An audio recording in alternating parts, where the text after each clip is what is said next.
विमला घर पर बैठकर टीवी देख रही थी।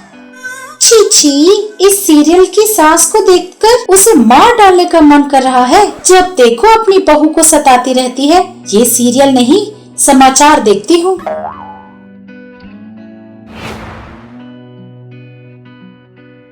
Breaking news. बहू को सास ने रंगे हाथों पकड़ा। बहू को देखकर अचंभित सास। ये तो कोई इंटरेस्टिंग न्यूज लगती है, चलो देखते हैं, कहकर उसने साउंड बढ़ाया। वैसे आप सोच रहे हैं कि वो क्या खबर है?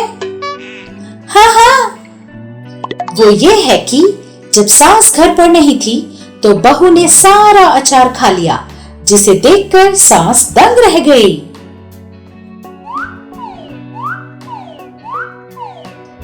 छी, बकवास न्यूज। इनके लिए अब अचार खा लेना भी एक ब्रेकिंग न्यूज हो गया है। बकवास लोग ऐसा बोल रहे थे जैसे उस बहू ने उस सास का गला ही काट डाला हो। वो सोच रही थी कि बाहर से कुछ आवाज आई। विमला आंगन तक आकर देखती है कि क्या हुआ। सारैया नाम का आदमी बाहर घूम घूम कर ढिंढोरा पीट रहा था। सुनो सुनो सुनो, भाइयों और बहनों, सब मेरी बात बड़े ध्यान से सुनो। इस मंडल के महिला संघ वाले औरतों की अभिवृद्धि के लिए सिलाई कढ़ाई सिखा रहे हैं। जो लोग काम सीखना चाहते हैं, बिना कुछ सोचे तुरंत आकर अपना नाम लिखवा लीजिए। एक और बात, काम सिखाने के बाद वही लोग एक प्रतियोगिता का भी आयोजन करेंगे। जीतने वालों को अच्छे अच्छे इनाम भी दिए जाएंगे। बाद में मत कहिएगा कि मैंने बताया नहीं। मेरी बात जिन्होंने भी सुनी हो, आकर अपना नाम लिखवा दीजिए। क्या इनाम मिलेंगे? बड़े बड़े इनाम ही होंगे शायद। मैं भी अपना नाम लिखवा लेती हूँ। ऐसा सोचकर वो अपना नाम लिखवाने गई। अगले दिन से वो रोज सिलाई सीखने के लिए जाने लगी। वह कला नाम की औरत उसे सिलाई सिखाती थी। विमला उसके पास जाकर, मैडम, सिलाई कितने दिनों में सीख सकते हैं? तुम जितने दिन लगाओगी उतने दिन लगेंगे। मतलब? ये तुम्हारे सीखने पर ही आधारित होगा। वो सब ठीक है, लेकिन तुम्हें कपड़ा काटना तो आता है ना? हाँ, क्यों नहीं आता? अच्छे से आता है। तो फिर तुम काम जल्दी सीख जाओगी। ये लो, इसे काटो, कहकर एक कपड़ा दिया। उस कपड़े को लेकर विमला ने उसे अपनी मर्जी के मुताबिक काट डाला। इसे देखकर सब लोग हंसने लगे। सब लोग क्यों हंस रहे हैं? क्या हुआ? मैंने वही किया जो आपने कहा। अरे मेरी माँ, इस कपड़े का अब क्या करेंगे? कैसे काम आएगा ये? ये क्या मैडम, आपने ही तो बोला था काटने को। काटने का मतलब आड़ा टेढ़ा काट देना थोड़ी ना होता है। तुम जिस ड्रेस को सिलना चाहती हो उसके हिसाब से ही कपड़ा काटना चाहिए। इस तरह कला रोज बताती थी, लेकिन फिर भी विमला आड़ा टेढ़ा काटती रहती थी। ये देखकर सब लोग हंसते रहते थे। इस तरह कुछ दिन बीत गए। एक दिन, मैंने तुझसे कितनी बार कहा है किस तरह काटना चाहिए? वो बात पहले ही बताया होता तो ठीक था ना। अभी देखो मैंने किस तरह काट डाला। पहले बताया होता? मैंने कितनी बार बताया है तुमको। चलो अच्छे से काटो। विमला एक और कपड़े को लेकर काटने लगी। उसे भी आड़ा टेढ़ा काटने लगी। ये देखकर वहां सब लोग हंसने लगे। अरे ऐसे नहीं, कितने बार बताऊं तुम्हें, ऐसे काम नहीं बनेगा। तुम पहले अखबार काटना सीखो, उसके बाद तुम्हें कपड़ा दूंगी। क्या भाभी, इतना भी नहीं कर सकती क्या? तो विमला को बहुत गुस्सा आया। विमला को देखकर वहां सब लोग हंस रहे थे। उनको हंसता हुआ देखकर विमला दुखी होकर वहां से अपने सास के घर चली गई। विमला को दुखी देखकर सास बोली, क्या बात है, क्या हुआ? वो सासू माँ,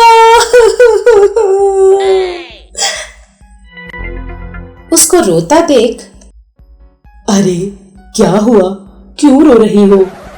वो सासू माँ। अरे चुप, मैं पूछती हूँ क्या हुआ और तू वो सासू माँ कहकर जोर जोर से रोने लगती है। अरे अब बता भी क्या हुआ?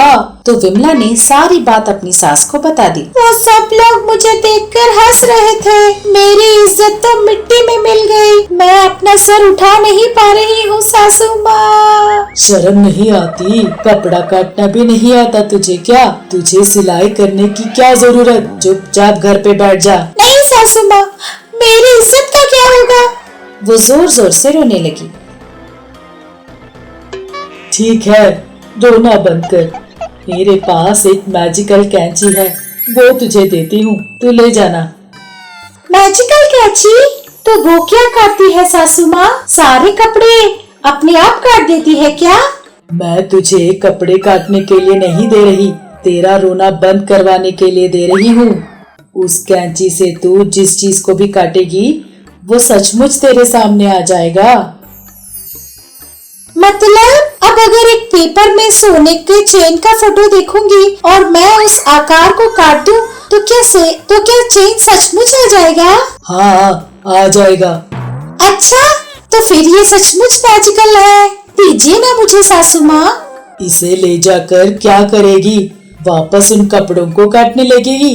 अब वहाँ क्यों जाऊंगी सासू माँ, मेरे पास मैजिकल कैंची है ना, अब मुझे उनके तोहफों की क्या जरूरत, घर चली जाऊंगी। ठीक है, लेकिन पागलों की तरह एक साथ ढेर सारे कागज काटते मत लग जाना, मुसीबत हो सकती है, समझी? समझ गई सासू माँ। ऐसा कहकर वो अपने घर पहुँच गई। छोटे छोटे तोहफों के लालच में लोगों के सामने बुद्धू बन गई हूँ मैं। अब इस मैजिकल कैंची से अच्छे अच्छे जेवर, साड़ी, कार्स, ऐसे कई सारी चीजें पेपर से काटकर महारानी की तरह उन सबके सामने घूमूंगी। उसने घर पे रखे सारे पुराने अखबारों को लेकर बैठ गई।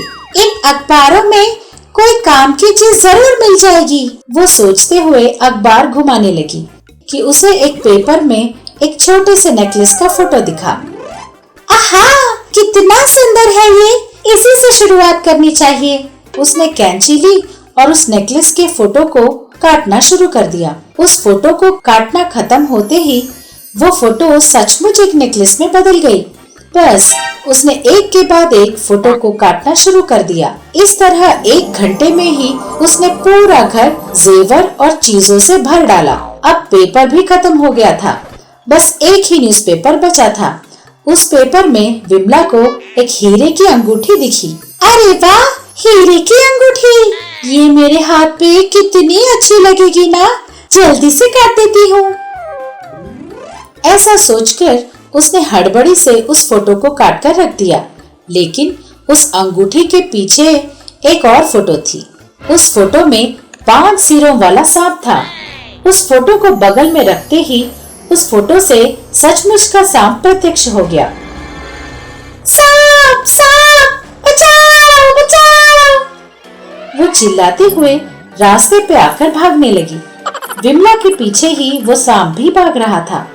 उसी रास्ते से जा रही विमला की सास ने विमला को और उसके पीछे पड़े सांप को देखकर सारी बात समझ गई। वो तुरंत विमला के पास गई और उसके हाथों से उस कैंची को छीनकर झील में फेंक डाला। वो सांप भी उसी पानी में चला गया और साथ ही वो सारे जेवर और चीजें भी गायब हो गईं।